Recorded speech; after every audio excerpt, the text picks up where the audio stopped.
माझ्या लेकीने मला ही पावभाजी कशी बनवायची ते शिकवली आहे, अगदी सोपी पद्धतीने आणि फार कुटाणा न करता बनवता आणि मुख्य म्हणजे पौष्टिक देखील आहे।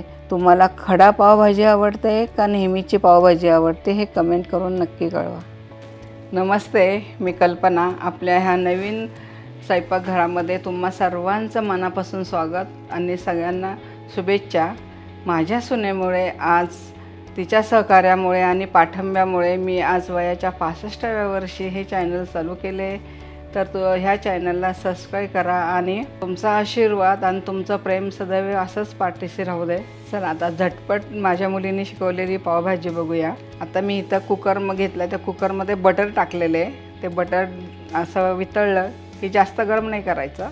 आता हे बटर वितळून झाले, ह्याच्यामध्ये आपण कांदा टाकणार आहे। बटर जास्त वितळायचं नाही आहे। आता ह्याच्यासाठी आम्ही 4 कांदे घेतलेले, ते बारीक चिरला आहे।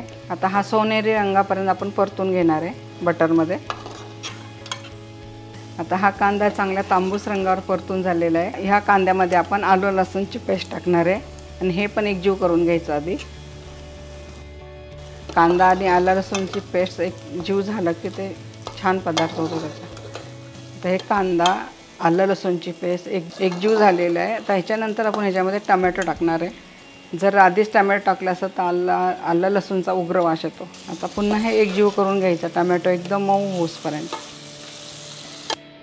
आता इथे टोमॅटो चांगले परतत आलेले आहेत, तोपर्यंत आपण ह्याच्यासाठी काय भाज्या घेतल्या त्या पाहूया। आणि या सगळ्या भाज्या मला सुनेने चिरून दिलेल्या आहेत बारीक। हा मटार आहे, तर हिवाळ्यात भरपूर मटार येतो, तो मटार आहे। फ्लावर आहे, ढोबळी आहे आणि हे बीट किसून घेतलेले आहे। बीटामुळे जे आपण टोमॅटो घातलेला जो आंबटपणा किंवा कलर चांगला आहे। आता हा कांदा टोमॅटो चांगला परतत आलेला आहे, तर ह्यामध्ये आपण रंग येण्यासाठी लाल तिखट घेतले आणि पावभाजी मसाला घेतला आहे, तो आपण ह्याच्यामध्ये, त्यामुळे रंग छान येतो। आणि हा पावभाजी मसाला आहे। तर हा मसाला आपण पुन्हा एकदा त्या सगळ्याबरोबर परतून घेणार आहे। हा पावभाजीचा मसाला आणि तिखट चांगलं परतून झाले, त्याचा कलर पाहतो मी कसा छान आला आहे आणि वास सुगंध तेवढा घमघमाट सुटला आहे मसाल्याचा।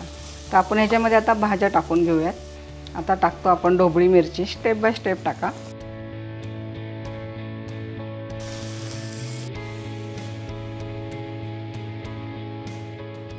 बटाटा टाकणार आहे आणि शेवटी टाकणार आहे आपण बीट, कारण ह्या बीटामुळे रंग खूप छान येतो भाजीला। आता हे आपण टाकलेल्या सगळ्या भाज्या एकसारख्या परतून घ्यायच्या।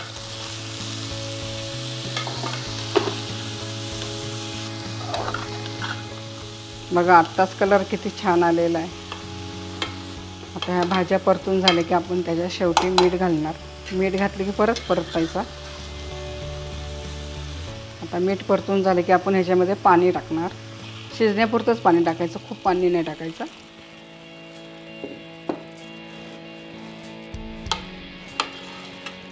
आता याला आपण झाकण लावून 2 शिट्ट्या काढणार आहे। चला आता ही आपली पावभाजी आपण 2 शिट्ट्या काढल्यात। आता ही पावभाजी शिजली की नाही बघूया।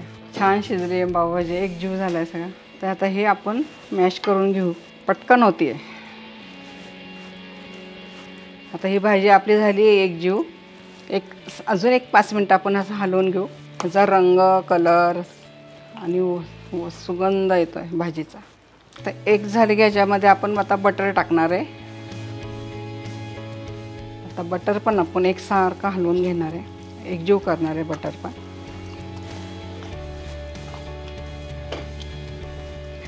आता ही पावभाजी आपली छान झाली आहे, कलर पण छान आलेला आहे।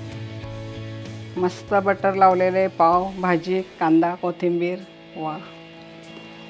तुम्हाला जर ही पावभाजी आवडली असेल तर लाईक आणि कमेंट करा। पुन्हा भेटूया अशाच नवीन पदार्थाबरोबर। तोपर्यंत रे मन करा रे प्रसन्न, सर्व सिद्धीचे कारण।